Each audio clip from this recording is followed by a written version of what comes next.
Hey guys, so I did my metal shaping video yesterday, the hammer forming one, and I got a couple of questions that came out of it. Greg had asked what bead roller am I using, and this one I bought from a guy who was at the Barrie Auto Flea Market, I don't know how many years ago it was quite a while ago. Kinco Tools, I don't think he exists anymore, but I don't know for sure. I haven't been to his website for a long time. He sold, I would have called it pretty reasonably priced and pretty good quality stuff. This is 3/4 inch, made out of 3/4 inch plate, unlike the one that Harbor Freight used to sell that had the cast frame that people always bitched about having to have to reinforce. Here's the dies I'm using, and this might actually explain this. I was thinking about it. I was thinking, here's the flat that I'm trying to move. These are 1/4 inch, meaning that they've got a 1/4 inch, they'll do a 1/4 inch of depth. And I was thinking about it. I've got it set for a 1/2 inch gap here, and I'm only getting really about a 1/4 inch of overlap on either end of it. And it's a little bit more, but you know. And I was thinking about it. If you think about this piece that I'm trying to form as a lever arm, you know, 1/2 inch against 1/4 inch of overlap roughly on either end. Of course it was going to kind of bend that way. You really do need that extra overlap to get it to actually shape the metal properly. And like it's otherwise, you know, like I'm not sure how to explain it right, but I think I hope you guys understand what I'm saying is basically 1/2 inch against a 1/4 inch. The 1/2 inch is always going to win, and the 1/4 inch is going to always lose. So if I really want to turn something that's 1/2 inch wide, I'm going to have to, or form something that's 1/2 inch wide, I'm going to have to make myself some new dies. But that's actually a fairly easy operation on the lathe. It's a pretty simple thing. 7/8 inch inner diameter and the outer diameter. I think as long as I stay within some certain limits, it should be okay. I've got some other bead rolling dies there.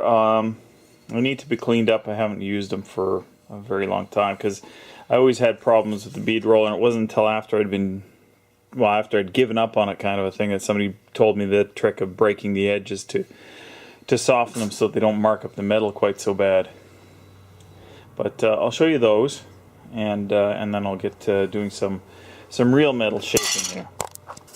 Okay, so here's some of my dies that I've neglected quite badly here. There's no real pitting, so I should really clean them up and oil them, and then they won't get pitting. That's a 1/4 inch die there. That one there, I believe, is a 3/8, and this one's a 1/2. And this little character is a single, and it's meant to be a single. And what it is a tipping die. What you do is you just take one of your other dies, and you can use it to form metal. And what you can do is you can use it around a curve, and you can do what's called tipping the metal as you form a little bit of upward pressure, and you can actually use it to eventually form a curved flange that might be at 90 degrees, but is shaped along the whole curve of it. I actually could have used that sort of a thing for forming the flanges on this piece here, if I would have been so inclined, but I was kind of more interested in trying the hammer forming trick. This also does have a little bit larger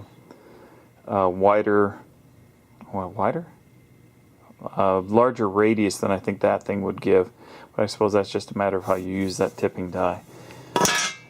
Okay, so now I suppose I'm going to call this video answering questions about my attempt at hammer forming, just so you know, or have some idea how I made these things.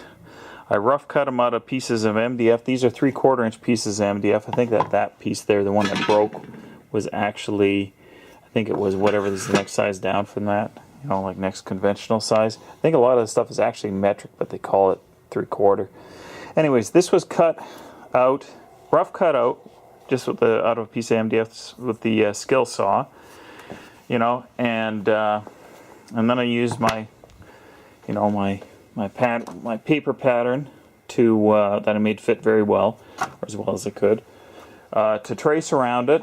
And then at that point I used and I always forget what the hell this thing is called. Oh, I can't remember. I'm blanking right now. But anyways, it's uses something a lot like a coping saw blade, and oscillates up and down very, very quickly, and can cut a very, very fine line, like to the point where, you know, like some of these offcuts, when they almost were locked in to it when I cut it out. Now the outer shape was fairly easy to form. I had marked it out with a pen, so I had a nice fine line. I just used a belt sander to shape the outside. The inside was a little more tedious. That was all hand formed, hand sanded, and once I had one master cut, you know, like doing the inside was easy because I used, well, I've been calling it a follow bit on the router, but what it is really an edging bit, which has the bearing on the top and is just a straight cutting bit on the side of it. And then I turned the edges over with a 1/4 inch corner rounding bit with, you know, follower on the top of it. Did the insides and outside. I didn't do this edge because it didn't need to be rounded over. And for the bigger piece, I actually used a 3/4 inch edge rounding bit for this piece. That was going to be part of that other hammer form to form that other edge. It seemed to match the profile of this part down here, right here. I actually put the bit up to it to get a good idea of what was the closest size for that. Of course, trying to take into account the thickness of the metal, because the actual inner curve is going to be slightly smaller than the outer curve. Anyways, so hopefully that answers those questions on that. The next thing is, I guess I'm going to get to doing some hammer forming. So hopefully that answered some of the questions. Oh yeah, and all of the holes that I drilled between them were all done with my bits for doing countersink screws. I got a little collection of those. Those are cheap. Okay, on to the next video.